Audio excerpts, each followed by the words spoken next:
Seguimos, en otras palabras, primera edición. La temperatura ha subido en la capital de la República. Estamos en 25 grados y medio a esta hora. La humedad 57%. Les recordamos, máxima prevista para hoy en la capital de la República por el INUMET, 29 grados. Estamos ya en comunicación con el profesor Leonardo Martín, integrante del Instituto CESCOS, el Centro para el Estudio de las Sociedades Abiertas. El profesor Martín, docente, analista, un hombre de consulta a nivel nacional y regional. Profesor Martín, me interesaría en los próximos minutos hablar de lo que significa el movimiento de izquierda en Uruguay y en el continente, y a partir justamente de la desaparición física de uno de los líderes inocultables, importantes de la izquierda. Porque cuando uno habla de izquierda, a veces hay confusiones y entramos a discernir izquierda moderada, algunos dicen con apego firme a la democracia, otras izquierdas radicales, antisistema, algunos que quizás se vistan con ropajes de izquierda, pero no sean de izquierda. Pienso, por ejemplo, en Argentina, en el kirchnerismo.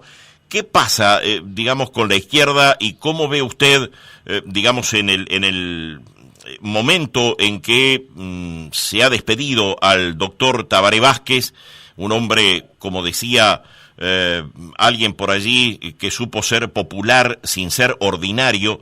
¿Qué valoración hace usted, profesor Martín? Bienvenido, gracias por estar con nosotros. Hola, Daniel, buenos días. Bueno, gracias a ti y a la audiencia por la oportunidad siempre. Esta reflexión es interesante en la que nos planteas, porque en momentos en que el mundo está, en alguna medida pendiente de la situación de coronavirus, aquí en nuestro país también, en fin, y se suelen dejarse de lado a veces algunas cuestiones que son importantes, también, urgidos por la dinámica de la urgencia de la hora. Es un tema interesante y plantearlo a partir del fallecimiento de Tabaré Vázquez a nivel nacional.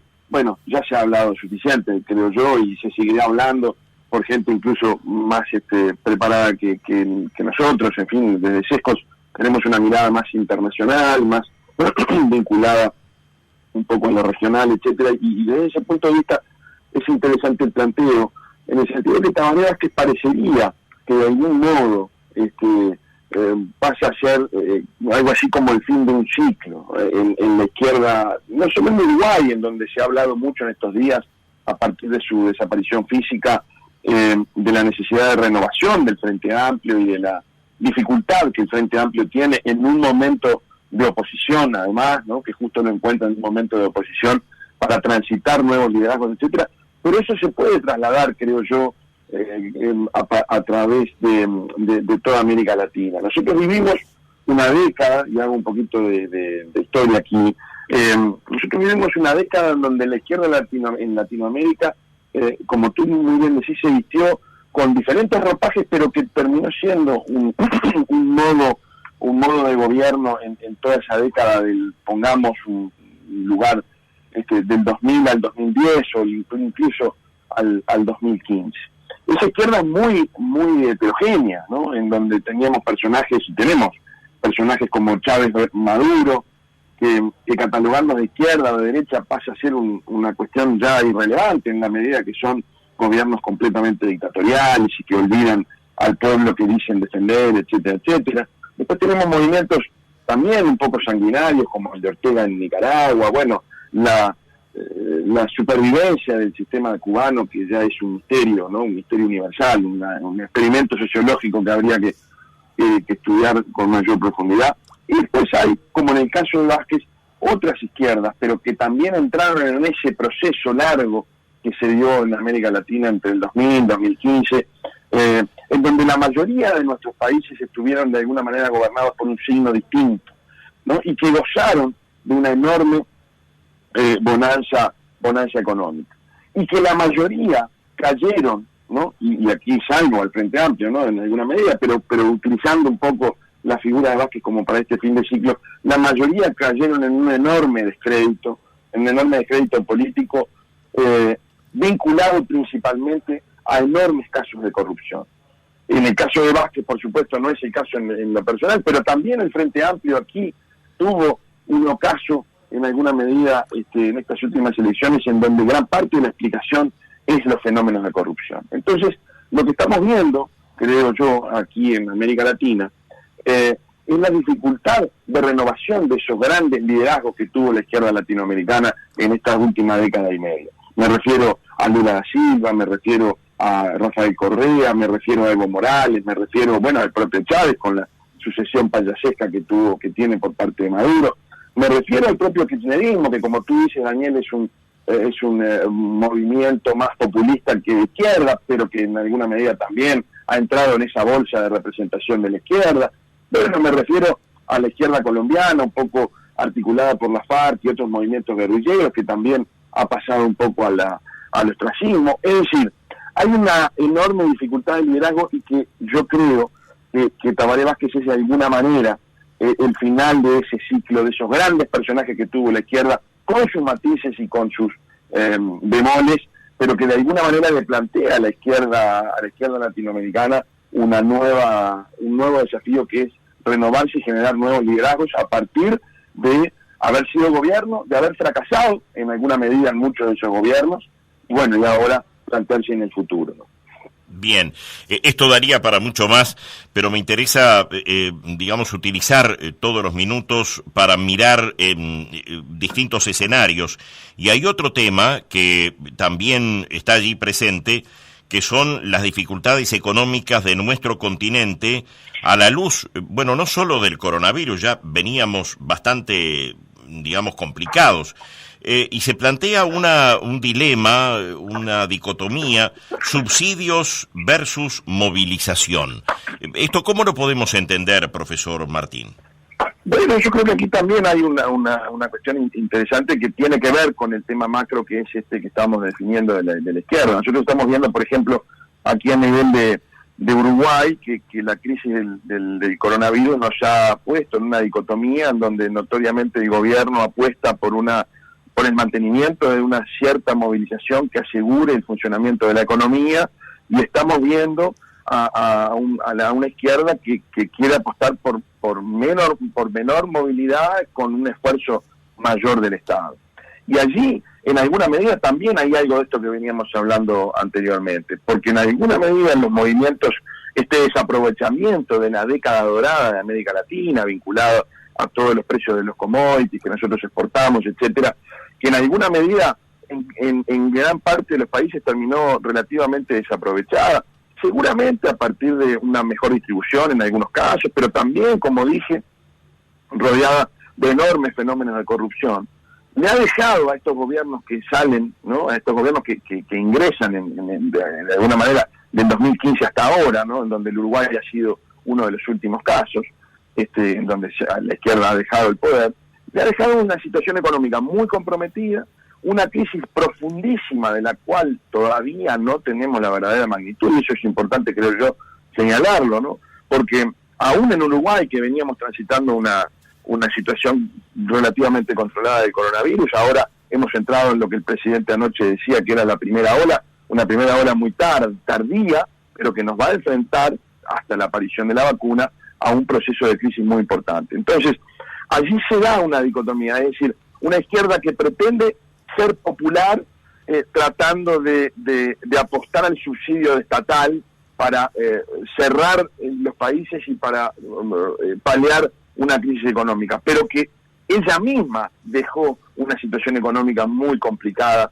para el resto, para las economías de nuestros países, y unos gobiernos que en alguna medida, según las diferencias y las matices, es difícil la generalización, pero que apuesta por mantener la economía funcionando a pesar del desafío de la crisis del coronavirus, porque no tiene caja y porque saben muy bien nuestros países ya que el endeudamiento, por más que esté en este marco de pandemia, etcétera, el endeudamiento luego traerá males mucho mayores. Entonces es una situación extremadamente difícil que la izquierda con madurez debería estar enfrentando o debe enfrentar, y bueno, y se irá viendo. Aquí también hay un elemento muy importante en cuanto a esto que yo decía de la renovación de los liderazgos. Es un momento de un enorme desafío para las izquierdas latinoamericanas renovarse en este marco de pandemia, de habiendo desaprovechado en alguna medida una época de bonanza, y de que justo aparece una crisis como la del coronavirus que pone al desnudo esa debilidad de los estados, ¿no? y de las economías estatales latinoamericanas para encarar este proceso. Es un proceso apasionante, ciertamente muy doloroso para mucha gente, pero apasionante que se estará escribiendo seguramente en el próximo año. Ya estamos cerrando que seguramente quede para el recuerdo de muchos, ¿no? Pero bueno, esperemos que en el 2021 se empiecen a abrir estos nuevos horizontes. Bien, profesor, una última pregunta. Me quedé pensando en esto de la lectura del fallecimiento del doctor Tabaré Vázquez como el cierre de un ciclo, de la necesidad urgente de generación de nuevos líderes, sabiendo que los líderes no se fabrican en laboratorios ni en estudios de marketing, que esto es una dinámica muy compleja, muy misteriosa también en algunos sentidos, pero la pregunta va por otro lado. En este momento de orfandad de liderazgos, ¿hay riesgos?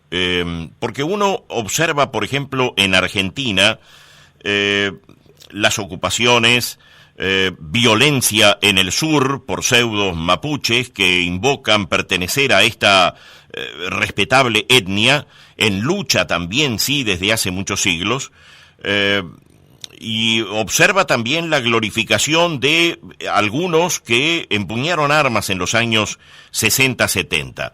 Digo, es un, digamos, un guiso bastante complejo, mi estimado profesor, ¿no?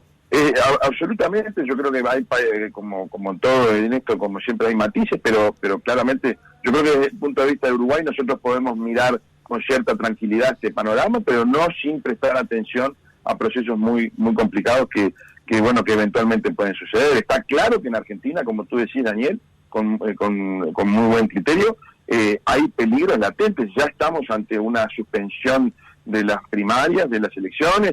Hay que recordar que por allá, por el principio de la pandemia, salió el expresidente Dualde, que algo sabe de crisis y de desestabilizaciones, porque la tuvo que enfrentar luego de la crisis política del 2001, anunció que probablemente no se hicieran elecciones, y aquí tenemos el primer llamado de atención con las PASO.